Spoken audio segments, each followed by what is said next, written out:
بسم اللہ الرحمن الرحیم۔ حضرت عمر رضی اللہ تعالی عنہ نے جب شام کو فتح کیا تو شام کی فتح کے بعد فتح جابیہ، امام لیث بن سعد رضی اللہ رحمۃ اللہ علیہ بیان کرتے ہیں کہ جنگ جابیہ اور جنگ جسر یہ 16 ہجری میں ہوئی، اور امام یعقوب بن سفیان الفارسی الفسوی رحمۃ اللہ علیہ بیان کرتے ہیں کہ جابیہ اور بیت المقدس 16 ہجری میں فتح ہوئی، اور علامہ ذہبی رحمۃ اللہ علیہ نے بھی 16 ہجری فتح بیت المقدس اور حضرت عمر رضی اللہ تعالیٰ عنہ کا سرزمین جابیہ پر تشریف لانا ذکر کیا ہے۔ یاد رہے کہ جب ملک شام میں طاعون کی وبا پھیلی تو سیدنا عمر بن خطاب رضی اللہ تعالی عنہ نے حضرت سیدنا ابو عبیدہ بن جراح رضی اللہ تعالی عنہ کو ایک خط لکھ کر اور انہیں مدینہ منورہ آنے کے حکم دیا، لیکن ابو عبیدہ بن جراح رضی اللہ تعالی عنہ نے یہ کہہ کر آنے سے معذرت کر لی کہ میں مسلمانوں کے لشکروں میں سے ایک لشکر میں ہوں، اور میں اپنی جسم اور جان کے ساتھ اس بیماری سے باقی مسلمانوں کو چھوڑ کر اعراض کرنے والا نہیں ہو۔ یہ بات ہے حضرت ابو عبیدہ بن جراح رضی اللہ عنہ کی۔ تو سیدنا عمر بن خطاب رضی اللہ عنہ جب ان کے طرف یہ جواب پڑھا تو ان کی آنکھیں رونے لگی، آنکھوں سے آنسو شروع ہو گئی۔ ان کے پاس موجود آدمیوں سے کسی نے پوچھا کہ امیر المؤمنین کیا ابو عبیدہ وفات پا گئے؟ سیدنا عمر نے کہا نہیں۔ پھر سیدنا عمر نے ابو عبیدہ بن جراح کے نام پہ تاکیداً یہ پیغام لکھا ہے کہ ان الارض ارض کا ان الجابیہ ارض نزہیۃ فاظہروا بالمہاجرین الیہا، یعنی اے ابو عبیدہ آپ جس سرزمین میں ہے وہ آپ کے علم میں ہے، یقیناً سرزمین جابیہ صحت افزا مقام ہے، لہٰذا آپ مہاجرین اور مجاہدین کو لے کر وہاں پڑاؤ ڈالیں۔ تو سیدنا عمر بن خطاب رضی اللہ عنہ نے مقام جابیہ پر تاریخی خطبہ دے دیا، اور انہوں نے یہ خطبہ دے دیا ایھا الناس انی قمت فیکم کما قام رسول اللہ صلی اللہ علیہ وسلم فینا فقال اوصیکم باصحابی ثم الذین یلونہم ثم الذین یلونہم ثم یفش الکذب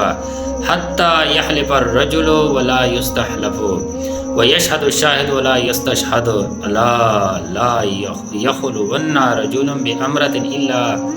کان ثالثہم الشیطان علیکم بالجماعۃ وإیاکم الفرقۃ فإن الشیطان مع الواحد وهو من الاثنین ابعد من اراد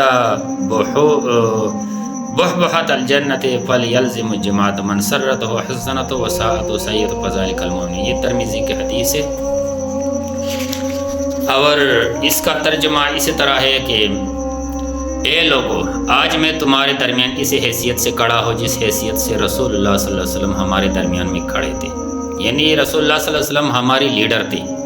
تو اب وہ دنیا سے چلے گئے تو اس مقام پہ میں لیڈ کرتا ہوں مسلمانوں کو، یعنی میں رسول اللہ صلی اللہ علیہ وسلم کا نائب ہوں۔ آپ نے فرمایا میرے صحابہ کے ساتھ اچھا سلوک کرو، پھر ان لوگوں سے جو ان کے ساتھ ملے ہوئے ان صحابہ کے تابعدار ہے اس کے ساتھ اچھا سلوک کرو،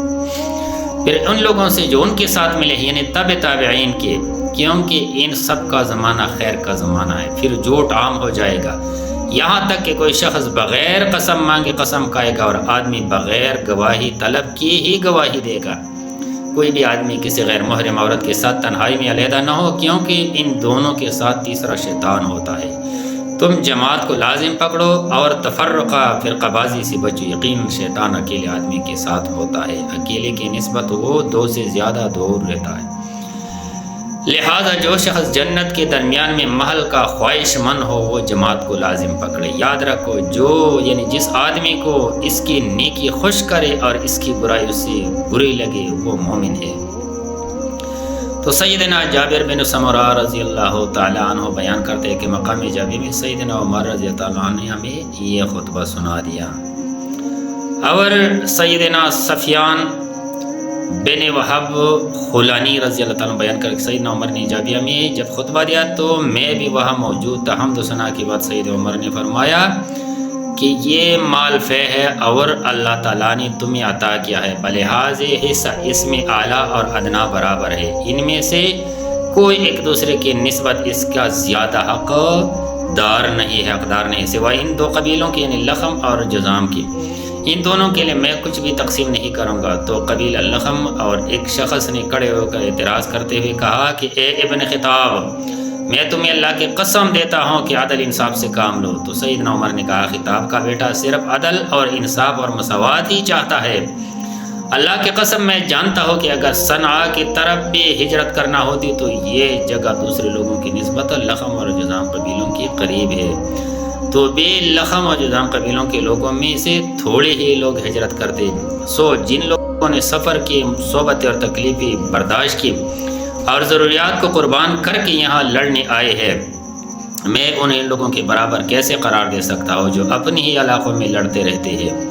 یہ سن کر ابو وحدیر نے کھڑے ہو کر کہا اے امیر المومنین، اللہ تعالیٰ نے ہمارے علاقوں کی طرف ہی ہم پر ہجرت مقرر کر دیتے تو ہم نے اس کی دین کی مدد کی اور اس کی تصدیق کی، تو کیا یہ چیز ہمارے اس حق کو ختم کر دے گی جو اسلام نے مقرر کیا؟ سیدنا عمر نے قسم اٹھا کر کہا میں اس مال کو 3 مرتبہ تقسیم کروں گا۔ پھر انہوں نے اس لوگوں میں تقسیم کرنا شروع کیا اور ہر ایک کو نصف دینار ملا، اگر اس کے ساتھ اس کی بیوی بچے تھے تو اسے پورا دینار مل گیا۔ یہ حضرت عمر رضی اللہ عنہ